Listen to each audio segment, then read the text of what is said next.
Hindi na itago ang pagkadismaya ng Shiga coach. Malaking problema na si Kai Sotto sa Japan na tatanging import na nag-average ng double-double. Yan ang pag-uusapan natin for today's video.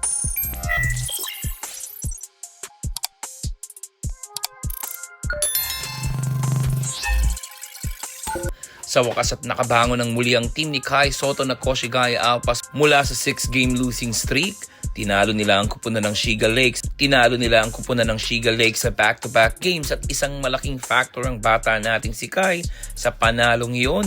Kumamada si Kaiju ng double-double stats sa 2 games na ito combined for 34 points and 26 rebounds. Siya lang naman ang bukod tanging import sa B-League this week ang nag-average ng ganitong stats. Mapa local man, Asian at foreign imports. Ang laking bagay nito para sa mga scouts na nakasubaybay sa kanya na makita ang patuloy na pagdudumi na ng 7'3" import sa Japan and doing it on a consistently basis. Ibang klase at ipinapakita ng ni Kai ngayon na sobrang laki na talaga ng kanyang improvement. Malaking problema na ngayon si Kaiju para sa mga kupunan dito sa Japan B-League at sa mga big man nila.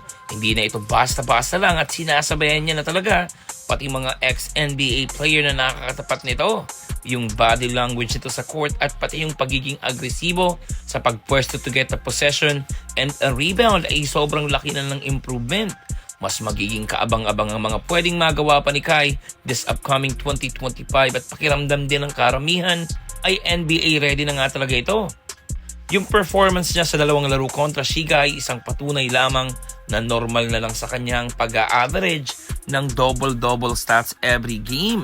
Hindi na rin naitago ng Shiga Lakes coach ang pagkadismaya sa kanilang performance kahapon dahil ang ganda ng kanilang panimula pero nagawa pa rin silang matalo ng visiting team.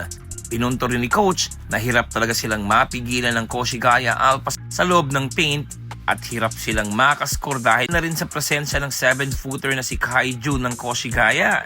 Walang nagawa ang kanilang big man na si Mortom kahit sobrang ganda rin ang ipinakitang laro nito. Ganda ng salubong ng momentum para sa team ng Koshigaya ng bagong taon at titingnan natin kung magtuloy-tuloy nga ang mga panalong ito next year.